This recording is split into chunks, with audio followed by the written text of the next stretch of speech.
자, 지난번에 포인터에서 포인터 연산까지 했었죠. 오늘은 포인트와 함수 부분 하도록 하겠습니다. 자, 일단 포인터와 함수 할게요. 함수를 호출할 때 단순히 값을 전달하는 형태의 함수를 호출하는 방법이 있고, 그리고 이제 주소값을 전달하는 형태의 함수 호출이 있어요. 자, 이게 굉장히 이제 여러분들을 지겹게 할 거예요. 이런 형태, 값만 전달하는 형태. 이거 했었죠? 아닌가? 안 했었나? 그러면 이제 하도록 하겠습니다. 값에 의한 전달을 이제 call by value라고 얘기를 많이 하고, 그 다음에 주소에 의한 전달을 call by reference라고 많이 얘기를 합니다. 먼저 값에 의한 전달 먼저 설명하면, 함수 외부에 선언된 변수에는 접근이 일반적으로 불가능하다. 예를 들어서 함수 외부에 선언된 변수의 값을 우리가 바꾸고 싶으면 어떤 함수 안에서 그 값에 의한 전달로는 그 값을 바꿀 수가 없는 거예요. 근데 이제 그 주소에 의한 전달을, 여기선 지금 값에 의한 전달을 했다면 여기선 지금 이제 주소에 의한 전달을 한 거죠. 주소에 의한 전달을 하면은 함수 외부에 선언된 변수의 접근이 가능하다는 겁니다. 그래서 우리가 앞으로 포인터를 배우는 가장 큰 이유 중에 또 하나가 이렇게 값에 의한 전달이 아닌 주소값을 전달하는 형태를 써서 그 해당 이제 메모리에 들어있는 어떤 값을 변경하기 위해서 포인터를 많이 씁니다. 그래서 이런 문제 같은 경우는 지금 파라미터 포인터를 넘겼죠. 인트 포인터 파라미터를 넘겼는데, 이 파라미터라는 이제 거를 우리가 이전 단원에서 포인터와 이제 배열을 왔다 갔다 하면서 쓸 수 있다고 얘기를 했어요. 그래서 이런 식으로 int 포인터 파라미터는 어떤 파라미터의 이제 배열로도 표현이 가능하다는 걸 참고로 해서 이런 식으로 쓸 수가 있고, 파라미터의 값을 출력하는 형태가 되겠죠. 자, 그러면은 근데 이거는 어떻게 보면은 이 주소값을 전달하는 형태의 목표에 도달한 함수는 아니에요. 그걸 이제 앞으로 설명해 드릴게요. 자, 대표적인 함수론 수압이 있어요. 수압은 이 call by reference랑 call by value를 얘기할 때 가장 많이 비교되는 함수예요. 그래서 코드를 보면 num1은 10으로 선언하고 num2는 20, 그리고 num1, num2를 각각 이제 출력을 하고 10, 20이 뽑히겠죠, 당연히. 그리고 스왑을 합니다. 스왑이라는 함수를 호출해서, 자, 스왑은 num1과 num2를 바꾸는 함수겠죠. 스왑이라는 거는 이제 바꾸는 거니까. 그래서 num1하고 num2를 집어넣었어요. 그럼 이제 n1과 n2에 들어가게 되고, 이제 뭐 일반적인 수압을 하는 형태죠. 템프에다가 n1을 넣고 n1에 n2를 넣고 n2에다가 마지막에 템프를 넣어서 n1과 n2의 자리를 바꿔주는 거죠. 그래서 이렇게 바꿨을 때는 20하고 10이 나와요, 함수 안에서는. 근데 다시 밖으로 나와 보니까 안 바뀌어 있더라 이겁니다. 10, 20 그대로죠. 왜 이렇게 되냐라고 했을 때 이제 설명을 하면, 이게 지금 call by value라서 그런 거예요. 값에 의한 전달이기 때문에 값만 넘겨주고 이제 이런 거예요. 예를 들어서 어떤 메모리가 있어요. 이거는 num1이라는 거고 num2라는 건데, num1에 10이 들어있었고 num2에 20이 들어있었어요. 근데 이게 어떤 함수 안으로 들어가서 n1에 10이 들어가고 n2에 20이 들어갑니다. 자, 이럴 때 이제 이 두 개를 바꾼 거죠. 지금 이 두 개를 바꾼 거예요. 이렇게 되면은 여기가 20이 되고 여기가 10이 이렇게 되겠죠. 근데 이거를 바꿔준다고 해서 원래 외부 함수에 있던 num1과 num2의 값이 바뀌진 않는다는 거예요.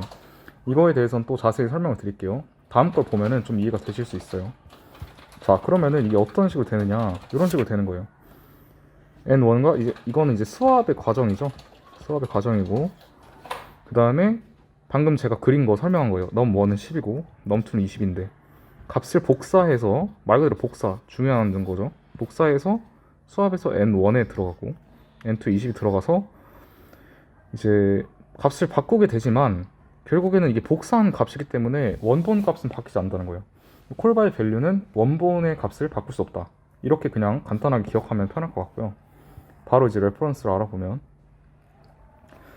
수압 함수에서 이제 대표적으로 우리가 하는 이유가 이걸 잘 이제 표시하고 있다는 건데 어떤 식으로 표시가 되는지 확인을 해보면 같은 코드죠. 비슷한 코드예요. 넘1은 10, 넘2는 20.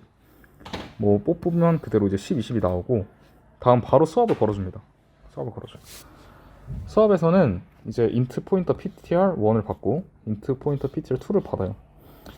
이거는 이제 어떤 형태로 받냐? 포인터 형태로 받기 때문에 주소값을 넣어줘야 돼요. 그래서 넘1의 주소값을 넣어주고 넘2의 주소값을 넣어줬어요.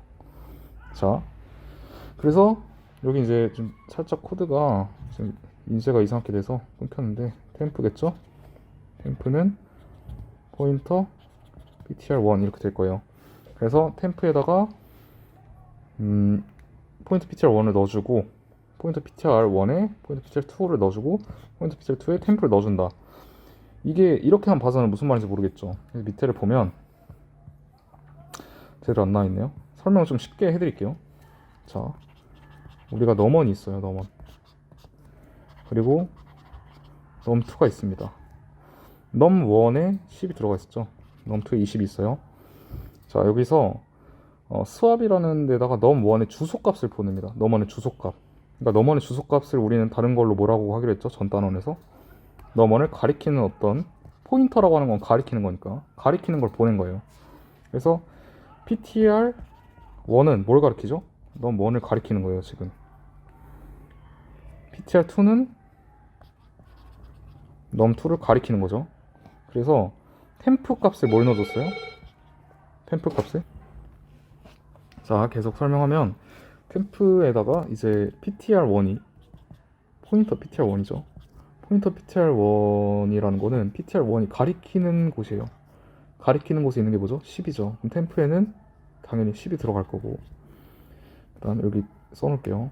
템프엔 10이 들어가고 이렇게 써놔야겠다. 자, 그리고 포인터 ptr1은 포인터 ptr2라는 거는 ptr2가 가리키는 곳에 있는 것 20이죠. 20을 포인터 ptr1이 가리키고 있는 곳에 넣어라. 그러면 여기가 20으로 바뀌는 거예요. 자, 됐죠? 그리고 마지막에 포인트 ptr1, 2에 템프를 넣으라는 거죠. 템프가 뭐였어요? 10이었죠.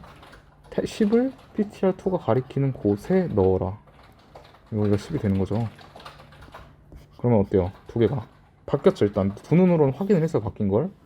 그렇게 돼서 다시 넘어가서 프린트를 뽑아보면 진짜 넘1과 넘2의 값이 바뀌었다. 이렇게 볼 수가 있습니다. 이게 바로 주소값에 의한 전달이다. 이해가 안 되면 계속 예제가 나오고 문제를 풀어보면서 이해를 하셔야 될 것 같고, 개념 자체는 제가 방금 설명드린 개념으로 이해하시면 될 것 같아요. 그래서 이해가 안 되면 계속 돌려보고 풀어보고 하면 될 것 같습니다. 그래서 이런 식으로 된다. 이건 이제 수압의 과정이에요. 이것도 콜바이 레퍼런스에서.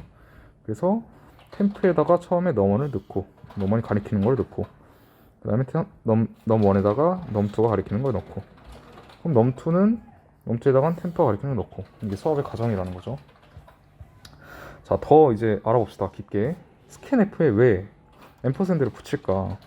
변수 넘 앞에 앰퍼샌드를 붙이는 경우에는 스캔f 함수 내에서 외부에 선언된 변수 넘에 접근하기 위해서 넘의 주소값을 알아야 됩니다. 넘의 주소값을. 왜냐면 우리가 넘이라는 값을 바꾸려면 넘에다가 바로 10을 넣어준다. 이런 개념이 성립이 안 돼요. 왜냐면 스캔f는 외부 함수이기 때문에 쓰려면 이제 이 값을 넣어줘야 되는 거죠. 이 주소값에다가 넣어줘야 돼요. 얘가 넘이라는 거의 주소에다가 우리가 배달을 해야 된다는 겁니다. 이런 식으로. 그래서 스캔f에 앰퍼샌드를 붙인다. 이렇게 알면 될 것 같아요. 자, 뭐 더 이제 얘기를 해보면 그리고 배열 이름 str. str은 보통 이제 스트링을 표현할 때 str이라고 쓰죠. 그래서 우리가 캐릭터 str 뭐 30 여기 지금 이렇게 선언이 되어 있는데, 여긴 지금 str 앞에 앰퍼샌드를 붙이지 않았어요. 왜냐면 이것도 전 단원에서 아주 중요하다고 얘기하면서 설명을 드렸죠. str 제로의 앰퍼샌드는 뭐다? 그냥 str이랑 똑같다. 우리는 이걸 이렇게 시연화해서 정의하기로 했어요. 그래서 그 자체가 주소값이기 때문에 앰퍼샌드 연산자를 안 붙여도 된다. 붙여도 돼요. 붙이려면 근데 뒤에 배열 몇 번째 배열 값인지 정확히 표시를 해줘야 된다. 그래서 str을 전달함은 스캔F 함수 내부로 배열 str의 주소값을 전달하는 것, 뭐 같은 얘기죠. 이거는 외워야 돼요. 이거는 시험에 무조건적으로 나오고 코딩할 때도 무조건적으로 중요한 겁니다. %s로 받는다. 그러면 이제 그 받는 배열의 첫 번째 주소값을 넘겨줘야 되는데 그 첫 번째 주소값은 배열의 이름과 똑같다. 그렇게 생각하시면 되고요. 자, 여기까지 포인터와 함수였습니다.